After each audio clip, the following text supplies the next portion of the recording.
for that what I can do, I'll simply push the parenthesis and I'll try to pop. See, once I am starting from here, I have pushed the first parenthesis, second open parenthesis, and then simply see, we are popping. If you are popping, the stack is empty. So it is balanced. Likewise, I can do it, right? If there is an imbalanced thing, for example, if this is only one case, if there is an imbalanced thing, like this, I have pushed first, I have pushed the second one, and I found out the closed parenthesis. When I found the closed parenthesis, I am popping one. When I popped one, I don't have a second closed parenthesis, but I am having some element in the stack, which implements there is an imbalance. So there is no balancing closing parenthesis for this. In the same way for this, I have pushed it, right? And I got it.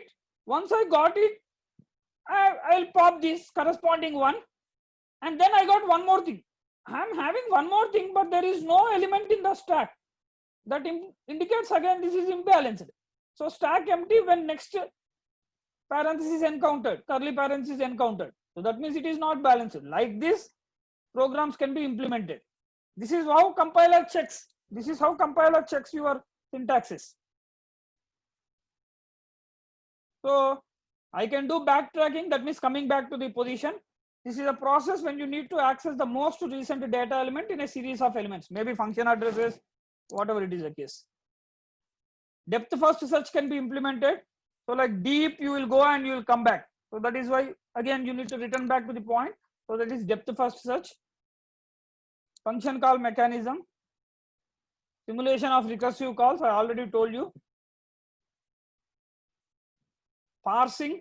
This is just now we have seen an example of balanced parenthesis. Compiler uses a stack in parsing the program.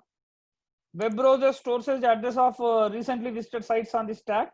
If you can see, like when you try to see the history, in the history of the web browser, you will find the most recent site you have visited on the top, yesterday's sites in the bottom. That means it is being implemented in the stack format. And undo mechanism in an editor. What happens if you say Control Z, previous thing comes, just previous. Again you do Control Z, another previous to previous will come. That means those previous things are put in a stack, undo mechanism. So these are the examples, some examples. Now, one of the most important applications of stacks is, what happens is I'll write C is equal to A plus B. This is called a mathematical notation. Hello? Am I with you, ma'am? Are you following me? Yes, sir. Any doubts till now? No, sir. Are you comfortable? You can please stop me, ma, if I am going fast, or if you are unable to follow me. If you have any problem, you can stop me. Either you can turn on your mic, or you can put a message. Okay, sir. Can I continue? Yes, sir. Right. So we are discussing about this applications of stack, wherein we can have equation, mathematical equation. Now when I have a mathematical equation like C is equal to A plus B, how does system execute this actually? System does not store it like C is equal to A plus B. It gets converted. C is equal to A plus B, the sentence statement is converted into what is called Polish notations. If you remember the terms in your early days of engineering education, that is your C language, these things, what do you call them? You call them as prefix notations, postfix notations. Simply they are called as Polish notations. So converting the mathematical statement into prefix or postfix, that requires stacks. So their stacks are used. And if I have a postfix or prefix notation to evaluate, to get the value of that equation, again the compiler or the system makes use of stacks. So these are the very important applications of stacks. And please remember, you can get questions on these things. They will give you an expression and ask you to evaluate, or they will give you an expression and ask you what will be there after 2 operations, what will be there after 3 pop operations, something like that. This is very, very important here as well as in trees. Conversion of You know this in order, pre-order, post-order traversals of binary tree. Again, there we will come. Nothing but this infix notation, prefix notation, and postfix notation. So, expression evaluation. How a stack can be used for checking a syntax of an expression. We can have infix expression like a plus b star c, where this is operand, this is operator. Operator operates on operand. I can have unary operator, binary operator, ternary operator. Generally, plus minus, these are binary. It takes two operands. A plus is to be done between two elements. If it is incrementation, plus plus, that can be done on one value operand. So that is unary. Likewise, negation, likewise unary. Ternary, question mark colon, we have seen if else condition 1. So that is ternary operator. So this gets converted into postfix like this, ABC star C place. We will see this ABC star place. This gets converted into this. The binary operators comes after the operands. Please remember post ante tarvata. When it is coming after, it is post. Post this session, I will give you homework. That means after this session, I will give you homework. Pre means mundu, first. So prefix means coming before. So operator comes first and then operand comes. So it is prefix plus a star bc.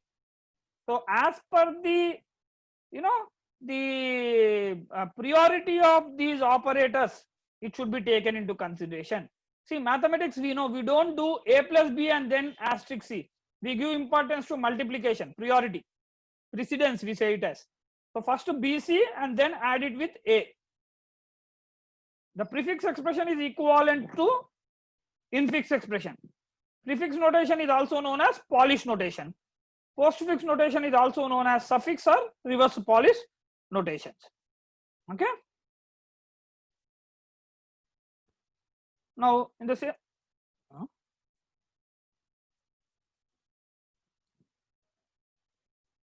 same way, I can go for reversing a list.